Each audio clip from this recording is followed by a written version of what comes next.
7. New principalities acquired with the help of fortune and foreign arms. Private citizens who become princes purely by good fortune do so with little exertion on their own part, but subsequently they maintain their position only by considerable exertion. They make the journey as if they had wings. Their problems start when they alight. This is the case with men who either buy their way into power or are granted it by the favor of someone else, as happened with many in Greece in the cities of Ionia and Hellespont, who were made satraps by Darius, so that they might rule those cities for his security and glory. This was also the case with those who from being private citizens became emperors by corrupting the soldiers. Such rulers rely on the goodwill and fortune of those who have elevated them, and both these are capricious, unstable things. They do not know how to maintain their position, and they cannot do so. They do not know because unless they possess considerable talent and prowess, private citizens are incapable of commanding. They cannot because they do not have loyal and devoted troops of their own. Then again, governments set up overnight, like everything in nature whose growth is forced, lack strong roots and ramifications. So they are destroyed in the first bad spell. This is inevitable unless those who have suddenly become princes are of such prowess that overnight they can learn how to preserve what fortune has suddenly tossed into their laps. And unless they can then lay foundations such as other princes would have already been building on. Of these two ways of becoming a prince, by prowess or by fortune, I want now to give two examples from living memory, namely Francesco Forza and Cesare Borgia. Francesco, using the right means and by his own great prowess, from being a private citizen, became Duke of Milan. What he won only after endless struggles, he then held with little exertion. On the other hand, Cesare Borgia, commonly called Duke Valentino, acquired his state through the good fortune of his father, and lost it when that disappeared. And this happened even though he used the same ways and means any prudent and capable prince would to consolidate his power in the states he had won by the arms and fortune of others. As I said before, a man of exceptional prowess can build the foundations of his state after he has acquired it, even if by doing so he runs a risk himself, as well as endangering the whole subsequent edifice. So if we consider the Duke's career as a whole, we find that he laid strong foundations for the future, and I do not consider it superfluous to discuss these, because I know no better precepts to give a new prince than ones derived from Caesar's actions, and if what he instituted was of no avail, this was not his fault, but arose from the extraordinary and inordinate malice of fortune. Alexander VI, when he sought the aggrandizement of his son, faced a considerable number of actual and potential difficulties. First, he saw no way of acquiring a state for the Duke unless it were one of the states of the Church, but he knew the Duke of Milan and the Venetians would never consent if he set out to seize one of these. Faenza and Rimini were already under the protection of the Venetians. He saw as well that the Italian arms, or such of them as he could hope to utilize, were controlled by those who had reason to fear the aggrandizement of the Pope. He could not trust himself to them, since they belonged to the Orsini and the Colonna and their confederates. What he had to do, therefore, was to create disorder, throwing their states into a turmoil, so that he could win, secure, control of part of them. This proved very easy to do, because he found the Venetians, for other reasons, endeavoring to bring the French back into Italy. Not only did Alexander not gainsay this, he facilitated it by dissolving King Louis's former marriage. The king invaded Italy with the help of the Venetians and the consent of Alexander, and he was no sooner in Milan than the Pope had troops from him for the Romagna campaign, and the Romagna yielded to him because of the standing of the king in Italy. But then, when the Duke had won the Romagna, and the Colonna had been crushed, two things prevented him from consolidating his position and advancing further. First, the loyalty of his troops was doubtful, and second, there was the policy of France. To explain this, it seemed that the Orsini troops, of which he had made use, might betray him, not only halting his progress, but robbing him of what he had won, and it seemed that the king might do the same.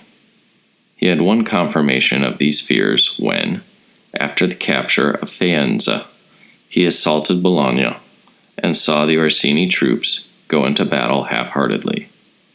As for the king, the Duke realized what was in his mind when, after capturing the duchy of Urbino, he invaded Tuscany, and the king called him off. So the Duke determined to rely no longer on the arms and fortune of others. First, he undermined the power of the Orsini and the Colonna factions in Rome, winning the allegiance of all their high-born adherents by giving them offices and commissions, and honoring them according to their rank. The upshot was that within a few months their attachment to the factions was destroyed, and they were all for the Duke. After this, he waited his chance to destroy the leaders of the Orsini, having already dispersed those of the Colonna. A good opportunity came his way, and he used it well. What happened was the Orsini realized, belatedly, that the aggrandizement of the Duke and of the Church spelled their own ruin, and therefore they summoned a conference at Magione near Perugia. Out of this meeting came the revolt of Urbino, uprisings in the Romagna, and countless dangers to the Duke. He overcame all of these with the help of the French. His former standing in Italy was restored, but he no longer trusted France or the forces of others, and in order not to run risks by doing so, he turned to stratagem. His powers of dissimulation were so great that even the Orsini, through Signor Paolo, reconciled themselves with him. The Duke used every device of diplomacy to reassure Paolo, giving him gifts of money, clothes, and horses, and so their simplicity led the Orsini to Senigallia into his hands. So the leaders destroyed, their followers were forced into the Duke's camp. The Duke had laid excellent foundations for his future power. He held all the Romagna with the Duchy of Urbino, and, above all, he seemed to have won the trust and friendship of the Romagna and its inhabitants, now that they had started to prosper under his rule. At this point deserves close study and imitation by others. I will not leave it out. Now the Duke won control of the Romagna and found that it had previously been ruled by weak overlords, quicker to despoil their subjects than to govern them well. They had given them cause for anarchy rather than union, to such an extent that the province was rife with brigandage, factions, and every sort of abuse. He decided, therefore, that it needed good government to pacify it and make it obedient to the sovereign authority. So he placed there Messer Romero de Orco, a cruel, efficient man, to whom he entrusted the fullest powers.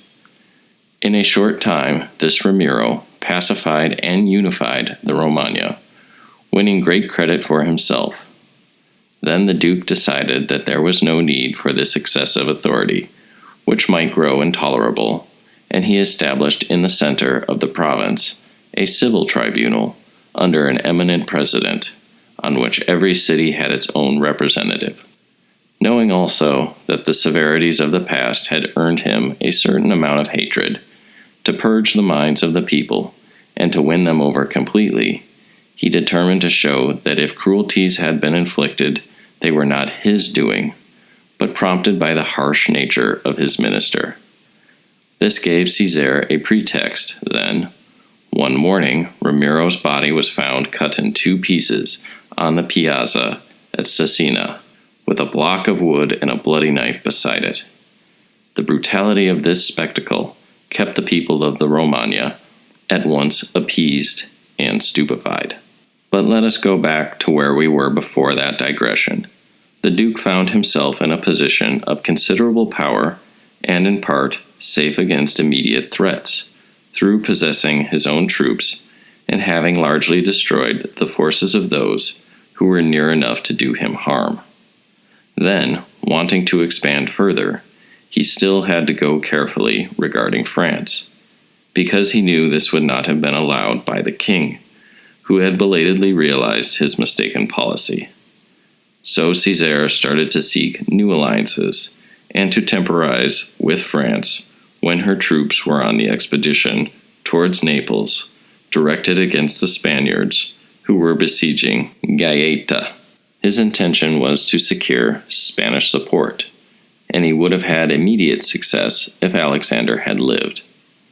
Those were his plans regarding the immediate future. Beyond that, his chief cause for anxiety was that the next successor to the papacy might prove unfriendly and might endeavor to take back what Alexander had given him. He sought to guard against this eventuality in 4 ways: by destroying all the families of the rulers he had despoiled, thus depriving the Pope of the opportunity of using them against him. Second, by winning over all the patricians in Rome, as I mentioned before, in order to hold the Pope in check. Third, by controlling the College of Cardinals as far as he could. Fourth, by acquiring so much power himself before Alexander died that he could on his own withstand an initial attack. Of these 4 he had, on the death of Alexander, accomplished 3, and he had almost accomplished the 4th. He killed as many of the rulers he had despoiled as he could reach, and very few escaped. He had won over the Roman patricians, and he had a very large following in the college. As for extending his power, he had aimed at becoming the ruler of Tuscany. Perugia and Piombino he already possessed. Pisa was under his protection, and as soon as he need have no concern over France, he no longer had to, the French having already lost the kingdom of Naples to the Spaniards, with the result that both sides sought to buy his friendship. He would have pounced on Pisa. That done, Lucca and Siena would have surrendered at once, partly from spite towards the Florentines, and partly through fear, and the Florentines were at his mercy. Had he succeeded in all this, as he would have succeeded in the year that Alexander died, he would have acquired such strength and prestige that he would have been able to stand alone and been dependent no longer on the fortune and strength of others, but on his own power and prowess. But Alexander died 5 years from the time Caesar took up the sword. He left him with his state in the Romagna, consolidated, but with everything else in the air, between 2 extremely powerful and hostile armies, and mortally ill. The Duke was a man of such ferocity and prowess, and he understood so well that men must be either won over or destroyed, and the foundations he laid in so short a time were so sound that, had those armies not been bearing down on him, or he had been in good health, he would have overcome every difficulty. The strength of the foundations he laid is evident, because the Romagna waited for him for over a month in Rome. Even when he was more dead than alive, he was unmolested, and although the Baglioni, the Vitelli, and the Orsini entered the city, they roused no one against him. If he could not make whom he wanted pope, he was at least able to keep the papacy from going to one he did not want. If, when Alexander died, he had been well himself, everything would have been easy for him.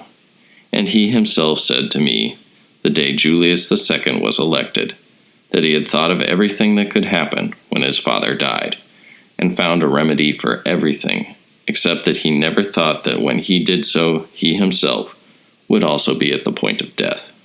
So having summed up all that the Duke did, I cannot possibly censure him. Rather, I think I have been right in putting him forward as an example for all those who have acquired power through good fortune and the arms of others. He was a man of great courage and high intentions, and he could not have conducted himself other than the way he did. His plans were frustrated only because Alexander's life was cut short, and because of his own sickness. So a new prince cannot find more recent examples than those set by the Duke, if he thinks it necessary to secure himself against his enemies, win friends, conquer either by force or by stratagem, make himself both loved and feared by his subjects, followed and respected by his soldiers, if he determines to destroy those who can and will injure him, to reform ancient institutions, be severe yet loved, magnanimous and generous, and if he decides to destroy disloyal troops and create a new standing army, maintaining such relations with kings and princes that they have either to help him graciously or go carefully in doing him harm. The Duke deserves censure only regarding the election of Pope Julius, where he made a bad choice. As I said, not being able to get a pope to his liking, he could have kept the papacy from going to one who was not, and he should have never allowed the election of one of those cardinals he had injured, or one who would have cause to fear him. Men do you harm either because they fear you or because they hate you. Those to whom Caesar himself had done harm were, among others, San Pietro ad Vincula, Colonna, San Giorgio, Asconia. All the others, were they to be elected, had cause to fear him, except for Rouen and the Spaniards. The Spaniards in the college were Caesar's countrymen, and under an obligation to him.